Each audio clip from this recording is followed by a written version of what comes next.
es. La mauvaise information nous éloigne. Et la bonne information nous instruit. Si vous régnez votre famille, en réalité, vous allez régner la foi. Sans cette famille, tu ne pourrais pas être là. Nous sommes l'adresse de Dieu. Nous sommes la volonté de Dieu. Ça veut dire que je ne suis plus sous les tutelles. Je ne suis plus esclave parce que le temps de l'esclavage est passé. Il faut que tu changes de mission. Il faut que tu changes de compréhension. Il faut que tu changes de lecture. La lecture que tu as de ta vie doit changer. Nous sommes esclaves parce que nous ignorons notre identité et le Dieu que nous servons. Combien de fois vous avez méprisé la grâce de Dieu sur votre vie?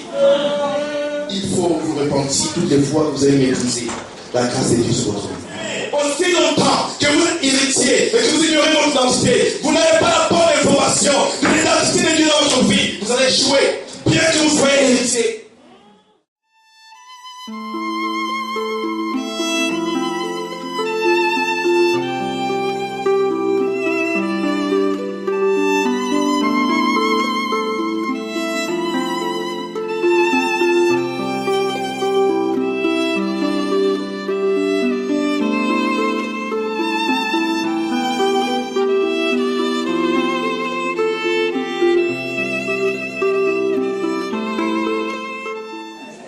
Dis à ton frère ou à ta soeur que tu es l'adresse de Dieu sur cette terre.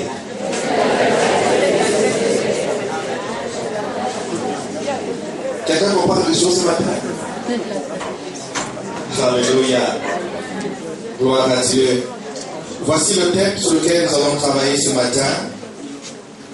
Nous voulons vous présenter ce thème. Nous allons étudier ce thème comme suite. Ton identité détermine ce que tu es. Le thème de ce matin, nous allons arrêter comme suite. Ton identité détermine ce que tu es. Amen. Tu es une personne unique par la création de Dieu. Sur la surface de la terre, il n'y a personne qui porte tes empreintes. Il n'y a personne qui soit toi. Tu es unique dans le plan de Dieu. Dans le plan originel de Dieu pour l'homme, nous voulons lire le livre de la Genèse chapitre 1, du verset 26 à 27. Genèse chapitre 1. De 26 à 27. La Bible dit, puis Dieu dit, faisons l'homme à notre image, selon notre ressemblance, et qu'il domine sur les poissons de la mer, sur les oiseaux du ciel, sur le bétail, sur toute la terre, et sur tous les reptiles qui rampent sur la terre. Dieu créa l'homme à son image. Il le créa à l'image de Dieu. Il créa l'homme et la femme. Genèse chapitre 2, verset 15. L'Éternel Dieu prit l'homme et le plaça dans le jardin d'Éden pour le cultiver et pour le garder. Alléluia. L'Éternel Dieu prit l'homme et le plaça dans le jardin d'Éden pour le cultiver et pour le garder. Voici le plan originel de Dieu. La Bible dit que Dieu a créé l'homme à son image et à sa ressemblance.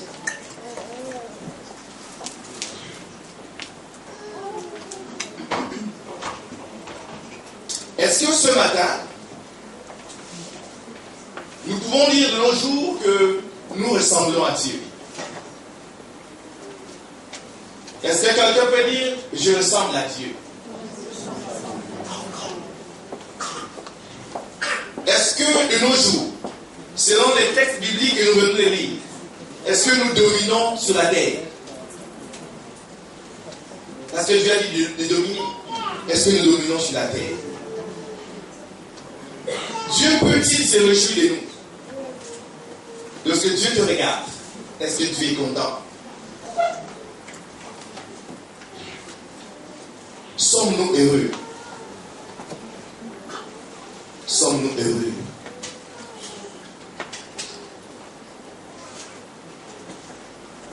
De cet ensemble de questionnements, nous voulons présenter plus ou moins le plan des différents points que nous avons évoqués tout au long de cette prédication.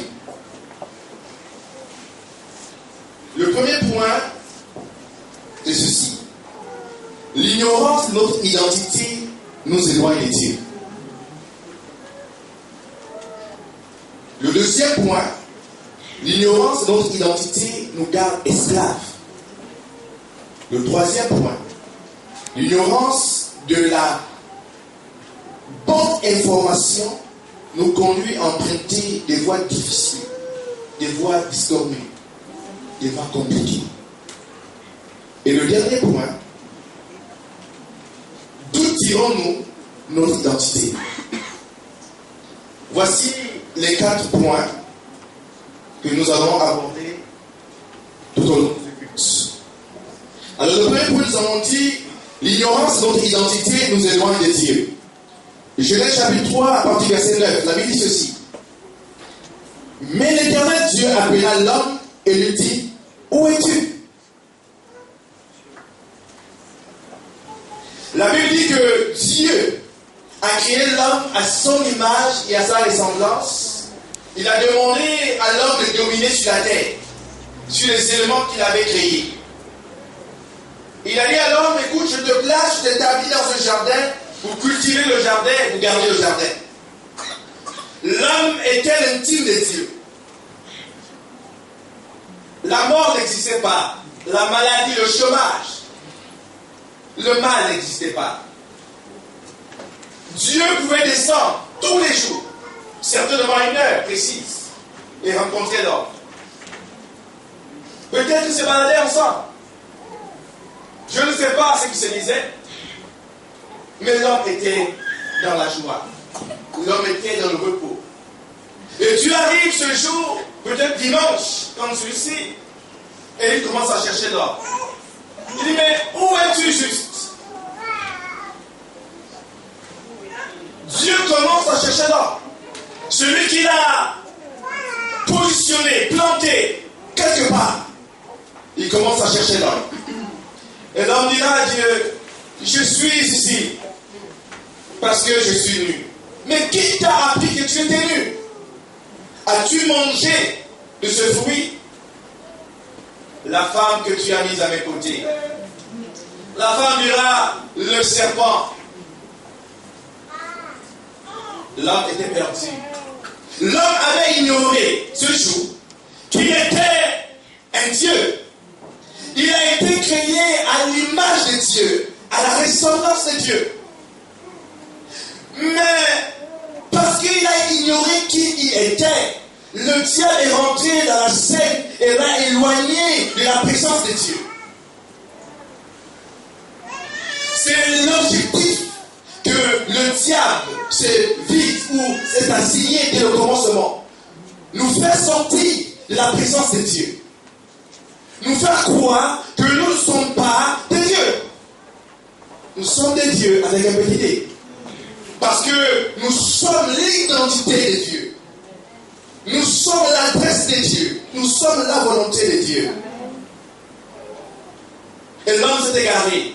L'homme est sorti de l'espace, du périmètre, de la présence de Dieu. L'homme était perdu. Pourquoi? Parce qu'il ignorait qui il était.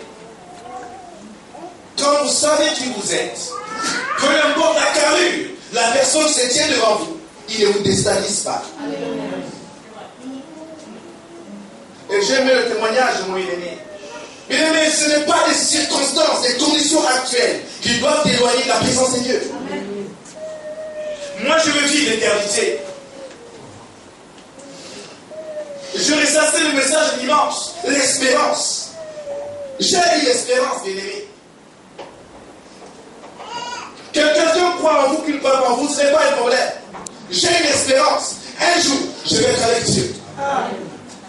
Un jour, je vivrai l'éternité. Un jour. Et les gens sont perdus parce qu'ils ignorent leur identité. Je disais, au deuxième point, que l'ignorance de notre identité nous garde esclaves. Ecclésiaste chapitre 10, à partir de verset 5, dit ceci: j'ai vu des esclaves sur les chevaux et des princes marchant sur terre comme des esclaves. Il y a eu un mal sur le soleil. Des princes. Il y a des princes. Ce sont des princes. Mais parce qu'ils ignorent leur position de princes, ils sont en train de marcher comme des esclaves. Et les esclaves sont sur les chevaux. Quel mal sur le soleil. 12 questions que nous avons posées. Sommes-nous heureux? Est-ce que nous sommes en train de dominer? Est-ce que nous régnons? C'est notre plan de Dieu. Ou tu es en train de dominer sur ton frère, sur ta femme, sur ta soeur. Tel n'est pas le plan de Dieu. Est-ce que ce matin, c'est ma prière, au sortir de ce culte, de cette réunion, que quelqu'un puisse se remettre en cause, que quelqu'un se ressaisisse, que quelqu'un réalise qu'il n'est pas n'importe qui. Même si je n'ai pas mangé ce matin, je ne suis pas n'importe qui. Même si hier, je n'ai pas eu un bon sommeil, je ne suis pas n'importe qui. Je suis la Christ de Dieu sur cette idée. Galates chapitre 4, à partir de verset 1. La Bible dit ceci: or, aussi longtemps que l'héritier était enfant, je dis qu'il ne diffère de rien en rien de l'esclave, quoiqu'il soit le maître de tout. Mais il est sous des tuteurs et des administrateurs jusqu'au temps marqué par le Père. Alléluia. Il y a quelqu'un, le temps marqué par le Père est accompli. Mon temps est accompli. La Bible déclare que Dieu a un temps. Il y a un temps où tu étais esclave. Il y a un temps où tu étais prisonnier. Il y a un temps où tu étais ignorant. Il y a un temps où tu as tourné en rond. La Bible dit que Dieu a un temps. La parole de Dieu me réjouit. Alléluia. Il y a avec moi encore le temps marqué par le Père pour moi est arrivé. Le temps marqué par le Père pour moi est arrivé. Je ne suis plus esclave. Je ne suis plus esclave. Mes fils. Mes fils. Je suis le choix et la volonté de Dieu. Je suis le choix et la volonté de Dieu. Est-ce que je peux le dire avec conviction? Alléluia. Le temps marqué par le Père est arrivé. Amen. Le Père peut permettre à un moment donné que tu ignores ta position de fils. À un moment donné, il peut avoir des tuteurs dans ta vie. Il peut avoir des maîtres dans ta vie. Mais il y a un temps. Il y a un temps. Il y a un temps où tu pleures. Il y a un temps où tu cries. Mais il y a un temps de paix. Il y a un temps de repos. Et le Père a fixé un temps pour toutes choses.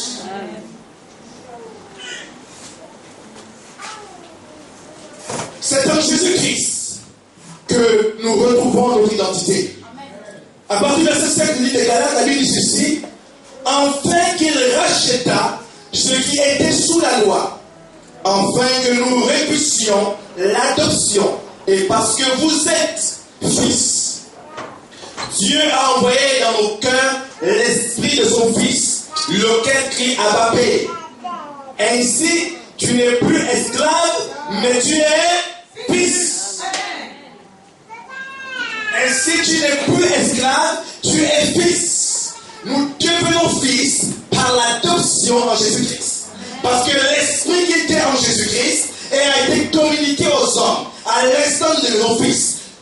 Écoutez, l'esprit n'a pas de jambes. Vous êtes des fils. Alléluia.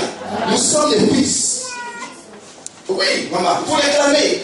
Je suis fils. Alléluia. Parce que l'esprit d'adoption, parce que l'esprit de Jésus est habitant en moi, ayant pris possession de moi, il a fait de moi un fils. Ça veut dire que je ne suis plus sous les tutelles. Je ne suis plus esclave parce que le temps de l'esclavage est passé. Christ est venu réconcilier toutes choses. C'est pourquoi ce matin, il faut que tu changes de vision. Il faut que tu changes de compréhension. Il faut que tu changes de lecture. La lecture que tu as de ta vie doit changer.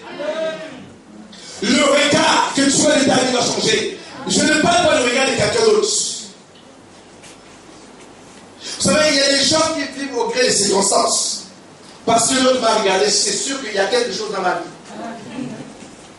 Vous êtes influencé par le regard des autres. Je dis, ne te laisse pas influencer par le regard de quelqu'un. Alléluia.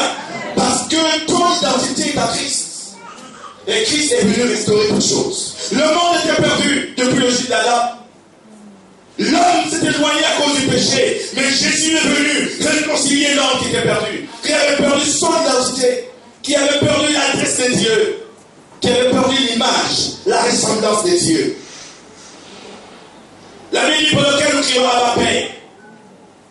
Verset 7.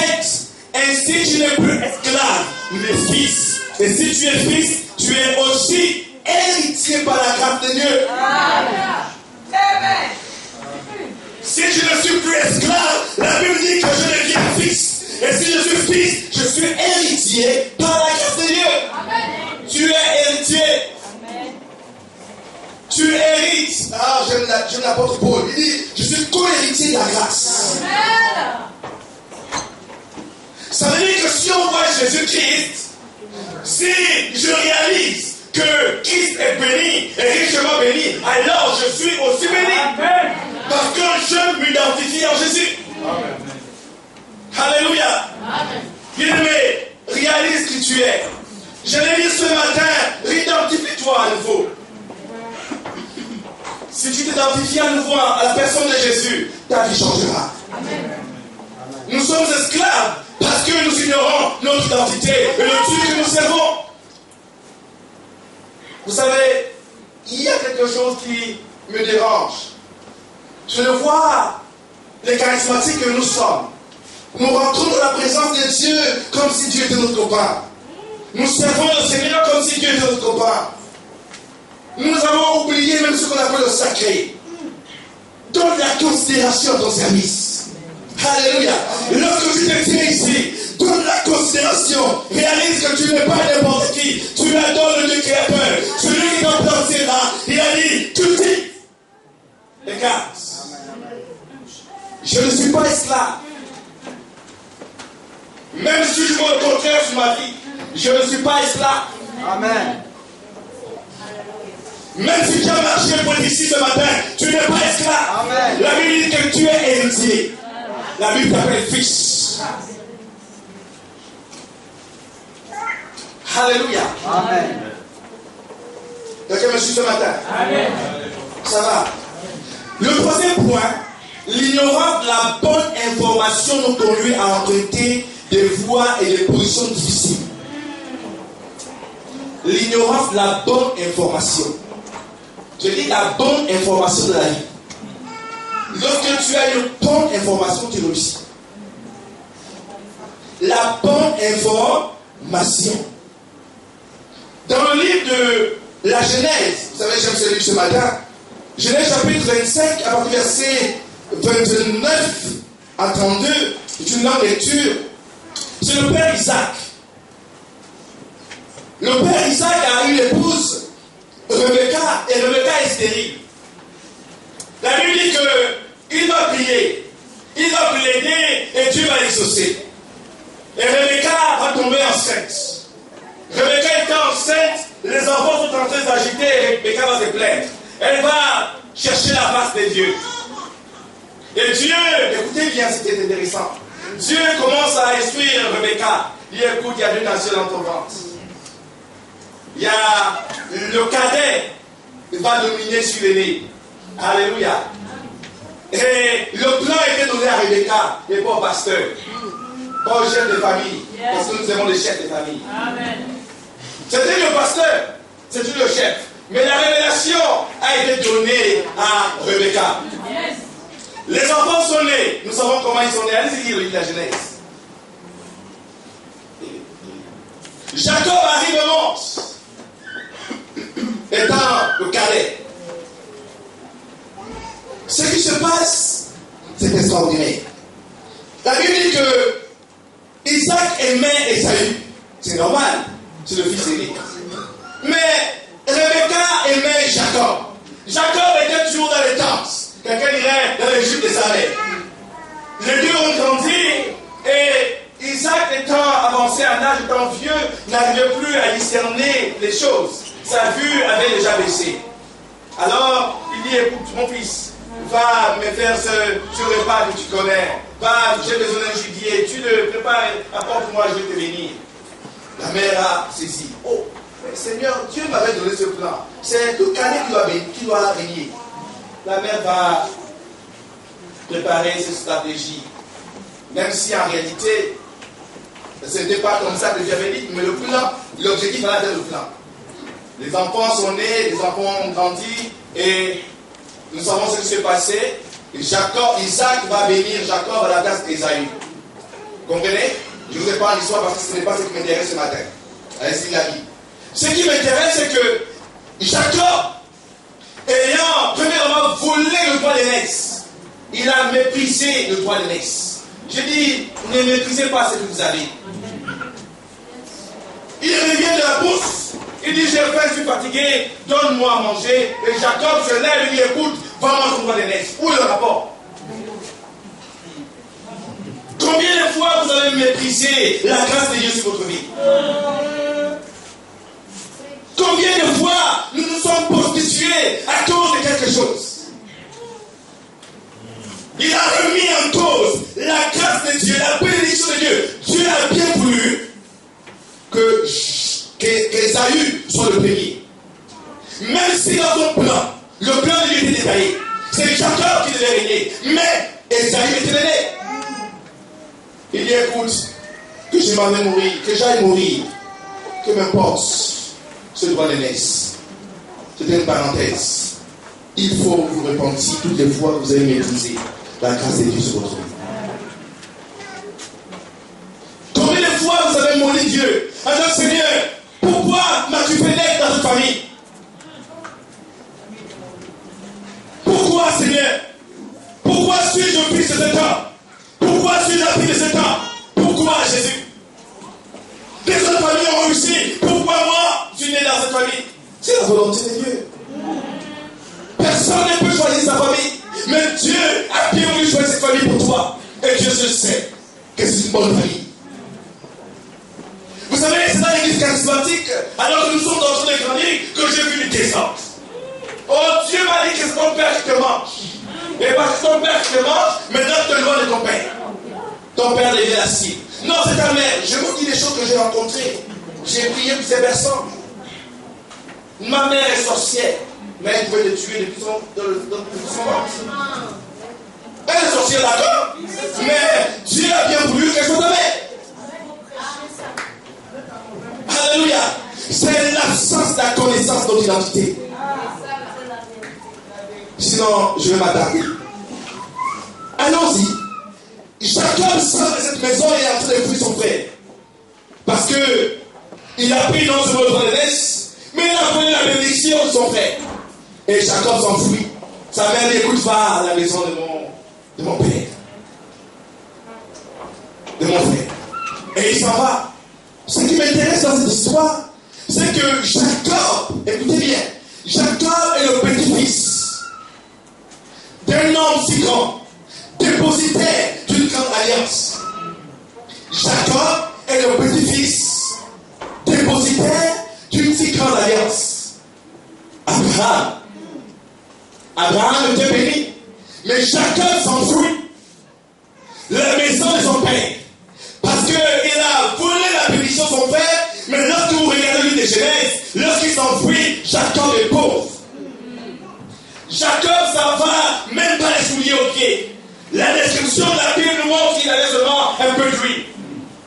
C'est sur cette route, alors qu'il dormait, la Bible déclare que le ciel s'ouvrait. Il dit, alors je ne savais pas que Dieu était avec moi. C'est sur le chemin que Jacob rencontre Dieu. Même dans la maison de son père, il n'avait pas rencontré Dieu. Il ne savait pas qui il était. Il avait certainement appris l'histoire. Il savait certainement l'histoire, mais il ne savait pas qui il était dans le plan de Dieu. Sinon, il ne serait pas enfoui. Il n'allait pas apprendre la bénédiction de son père. Parce que Dieu avait déjà la bénédiction. Et Jacob s'enfuit. Alors qu'il dormait, le ciel s'est ouvert. Et Jacob a rencontré Dieu.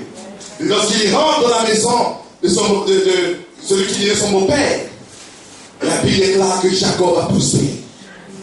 Mais pour que Jacob prospère, il a fallu qu'il rencontre Dieu. Il a fallu qu'il réalise son identité. Alléluia. Bien-aimé, aussi longtemps que vous êtes héritier et que vous ignorez votre identité, vous n'avez pas la bonne information de l'identité de Dieu dans votre vie, vous allez échouer, bien que vous soyez héritier.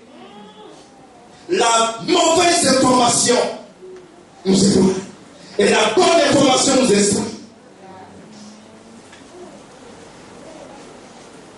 Jacob, petit-fils d'un grand homme, était pauvre. Mais lorsqu'il a rencontré Dieu, son identité a été restaurée.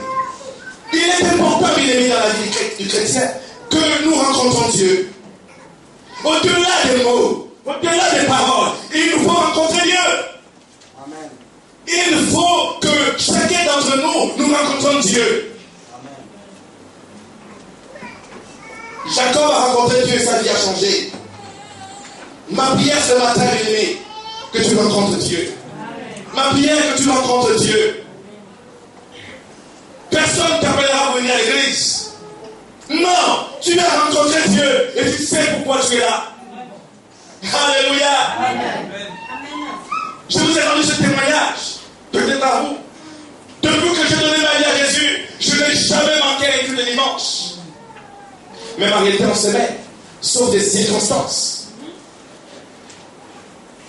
Parce que j'ai rencontré un peu la grâce de Dieu. Et chaque jour j'aspire encore un peu plus. Parce que Dieu est bon. Amen. Non, c'est pas parce que je mange tous les jours. Non, c'est parce que Dieu est bon. La bonne information, bien aimé. Ayons la bonne information. Alléluia. Vous êtes avec moi? Vous êtes sûr? Alléluia. Gloire à Dieu. Ne méprisez pas votre droit d'aînesse. Ne méprisez pas ce que Dieu vous donne.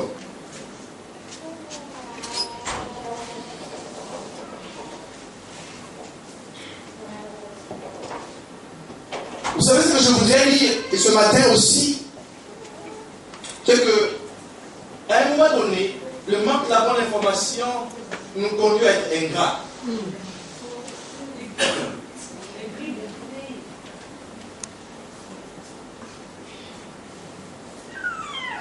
Dans la marche chrétienne, après avoir reconnu Jésus comme Seigneur et Sauveur, bien aimé, apprenons à être reconnaissants.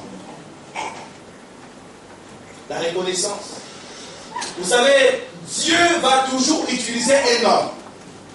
Peu importe sa taille, peu importe sa famille, peu importe sa carrure, il va toujours utiliser un homme pour te bénir. Et il faut être reconnaissant. Amen. Si Rebecca n'était pas là, Jacob ne serait pas rentré dans sa destinée. Alléluia. Même dans l'église, vous avez prié, vous avez demandé, vous avez crié. Dieu passera par un homme pour répondre à ses besoins. Il t'amène, il te fait avancer d'un pas.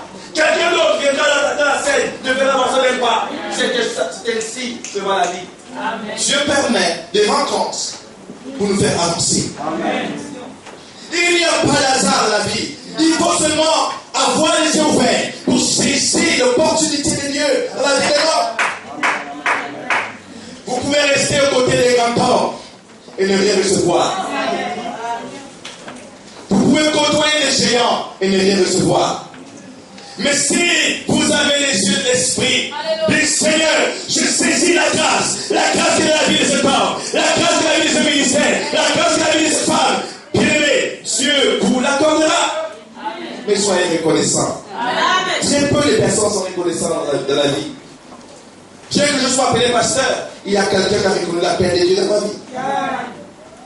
Alléluia. Amen. Dieu est un bon Dieu. Et je voudrais aller très vite en regardant ces points. Le dernier point, d'où tires-tu ton identité? La réponse est simple. D'où tirons-nous notre identité? Nous tirons notre identité de Dieu. Alléluia. Mais Dieu est un bon Dieu. Si je tire mon identité de Dieu, alors je tire aussi mon identité de ma famille.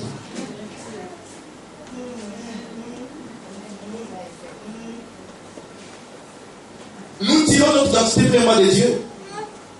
Et cette identité, on ne peut la changer. Mais Dieu a bien voulu, pour rentrer dans ce monde, que tu passes dans une famille. Et quand c'est cette famille-là qui te donne l'identité dans ce monde. J'ai l'impression que vous êtes pas avec moi. Je vais vous lire un texte très simple. Ce mois, n'oubliez pas, c'était le mois de la famille. Alléluia. Regardons 1 Timothée chapitre 5, verset 8. 1 Timothée chapitre 5, verset 8 dit ceci. Si quelqu'un n'a pas soin des siens, et principalement ceux de sa famille, il a régné la foi. Et il est pire qu'un infidèle. Ce n'est pas moi. Vous êtes chrétien. Vous avez accepté Jésus dans votre vie et vous marchez avec Jésus. Je dis, peu importe la condition de votre famille, peu importe ce qui se passe dans votre famille, c'est votre famille. Amen. Si vous régnez votre famille, en réalité, vous allez régner la foi. Même s'ils ne sont pas convertis, vous avez obligation d'aimer, d'honorer votre famille. Amen.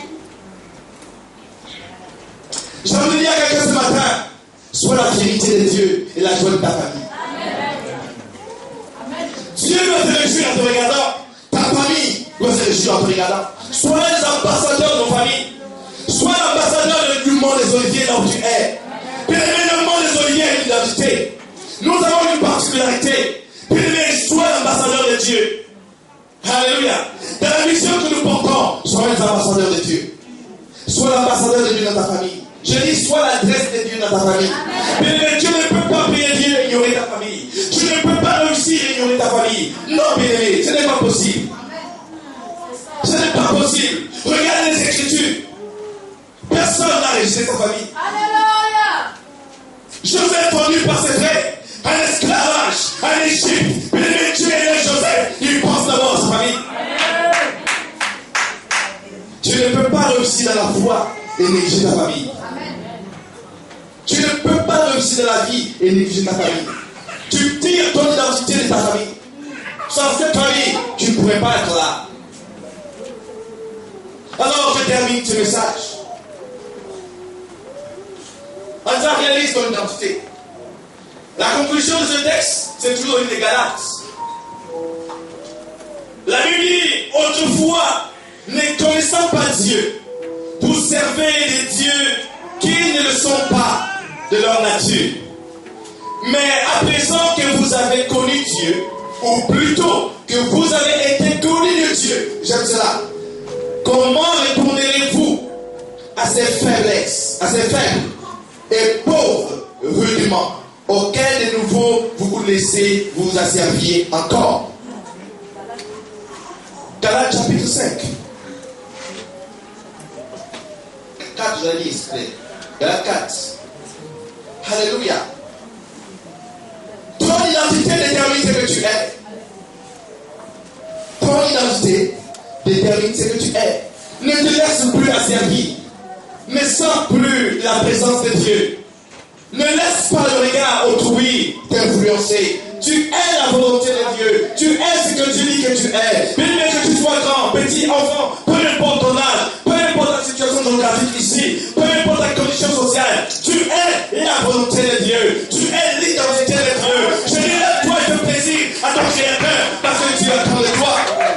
Le royaume de Dieu sur la terre n'avancera pas sans toi. Tu as un rôle à jouer pour faire avancer l'œuvre de Dieu. Amen. Lorsque je suis arrivé ici, je dis ceci. Si nous voulons avancer, nous avons besoin des emplois intègres. Alors, allons-y. Ne retournons plus à nos missions. Nous ne sommes plus esclaves. La Bible dit que nous ne sommes plus esclaves. Nous ne sommes plus esclaves. Nous sommes libres en Jésus. Alléluia. Est-ce qu'on peut se tenir debout un instant, nous allons prier ensemble.